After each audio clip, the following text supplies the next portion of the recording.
Vous écoutez l'épisode 79 du podcast La boîte à outils des parents. La télé n'est pas votre baby-sitter.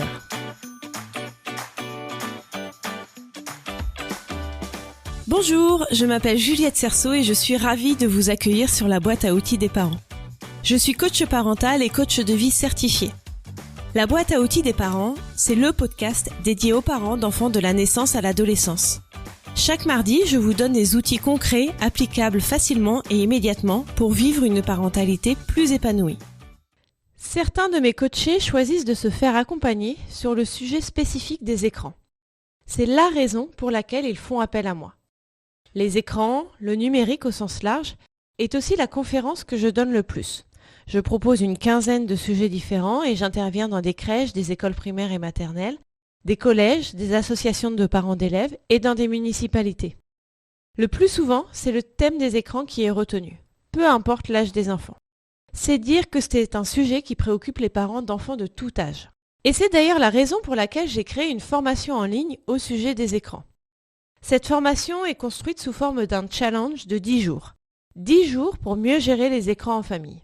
Ce sont 10 vidéos d'environ 1h30 au total pour reprendre de A à Z le sujet des écrans. Ces vidéos sont accompagnées d'un workbook et d'un accès à un groupe privé sur Facebook. Si vous écoutez cet épisode au moment de sa sortie, sachez que je fais une offre de lancement pour cette formation à 55 € au lieu de 90 €. Et ce, jusqu'au 30 juin 2023. Je mets le lien vers cette formation dans les notes de l'épisode.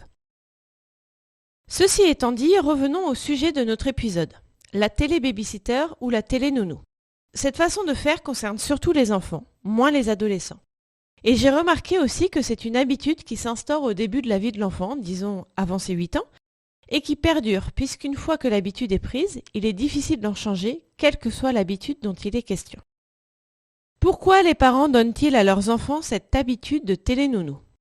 Eh bien pour avoir la paix, soyons honnêtes. Il n'y a pas de mal à ça. Lorsque les enfants sont devant la télé ou un autre écran, ils ne bougent pas. Ils sont complètement focus dessus et ils ne se chamaillent pas entre eux. Ils ne vous sollicitent pas, ils ne font pas de bêtises. Bref, il y a plein d'avantages à mettre les enfants devant un écran. On va être honnête une fois de plus, tous les parents l'ont fait à un moment ou à un autre. Même les parents les plus récalcitrants aux écrans, même les parents les plus disponibles, même les parents les plus attentifs au temps d'écran de leurs enfants. Je me rappelle avoir commencé assez tôt cette technique quand je faisais le ménage. J'avais envie que mon fils reste sur le canapé pendant que je nettoyais le sol qui pouvait être glissant. Je me considère comme étant très attentive et concernée par le temps que passent mes enfants devant les écrans et pourtant je les mets devant lorsque j'ai besoin de travailler et qu'ils sont à la maison. Si je suis en coaching et que mes enfants sont à la maison, vous pouvez être sûr qu'ils sont devant un écran.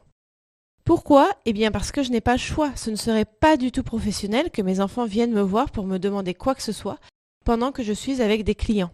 Donc je n'ai pas le choix. Je le fais et je ne culpabilise pas pour ça. Pour moi, c'est assez rare. Pour vous, peut-être que c'est plus fréquent. Quand vous n'avez vraiment pas d'autre solution, c'est ok. Vous n'êtes pas un parent parfait, moi non plus d'ailleurs. Et même si ça a été dur pour moi de le reconnaître, je suis maintenant alignée avec mon imperfection. Vous êtes un parent qui fait du mieux qu'il peut, j'en suis convaincue.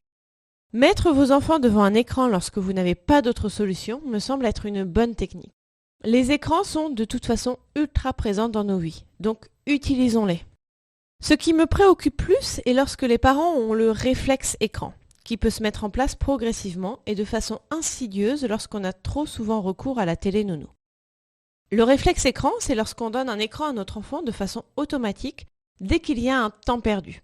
Les temps perdus sont par exemple lorsqu'on va faire les courses, lorsqu'on est en voiture, lorsqu'on est dans une salle d'attente, lorsqu'on est à la maison, que tout le monde est occupé et que personne ne peut jouer avec l'enfant.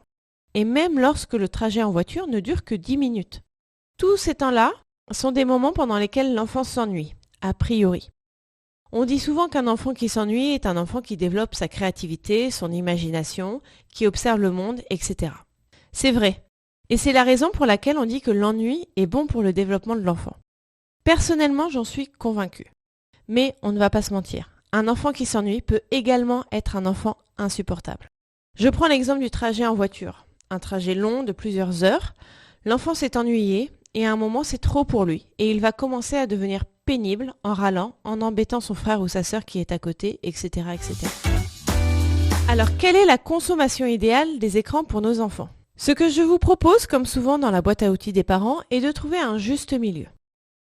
Comme d'habitude aussi, je n'ai pas de solution toute faite, de règle universelle qui s'appliquerait à toutes les familles et à tous les enfants. Donc ce juste milieu, c'est vous qui allez devoir le trouver. Je peux bien sûr vous y aider via un accompagnement si vous n'y parvenez pas par vous-même. Trouver un juste milieu entre donner la possibilité à vos enfants de consommer des écrans de façon raisonnable tout en ayant la paix quand vous en avez besoin et en laissant vos enfants s'ennuyer suffisamment. Je vous propose de commencer par réfléchir à quelle est la consommation d'écran qui vous semble juste pour vos enfants. C'est assez personnel. On ne place pas la limite de chacun au même endroit, donc encore une fois, je ne peux pas vous dire tant de temps.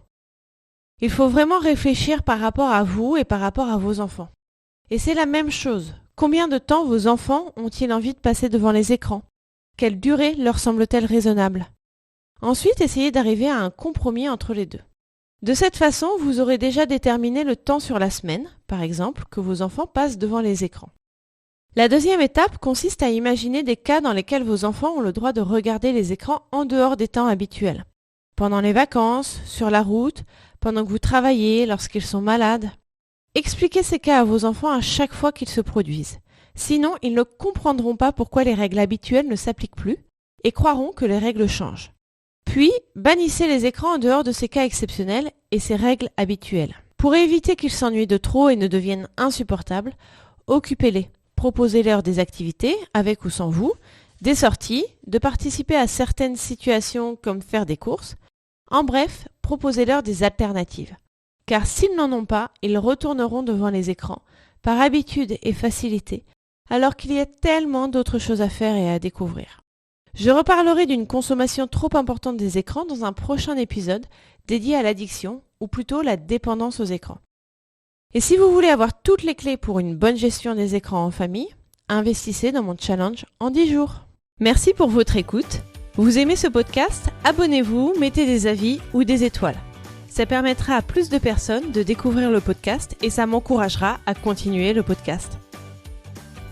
Dans les notes de cet épisode, vous trouverez les liens vers mes réseaux sociaux et mon site internet, les liens pour télécharger les guides gratuits et faire le quiz pour savoir quels parents vous êtes et quels épisodes de podcast vous correspondent le plus, le lien vers mon challenge de 10 jours pour une meilleure gestion des écrans en famille et le lien pour en savoir plus sur l'accompagnement individualisé que je vous propose.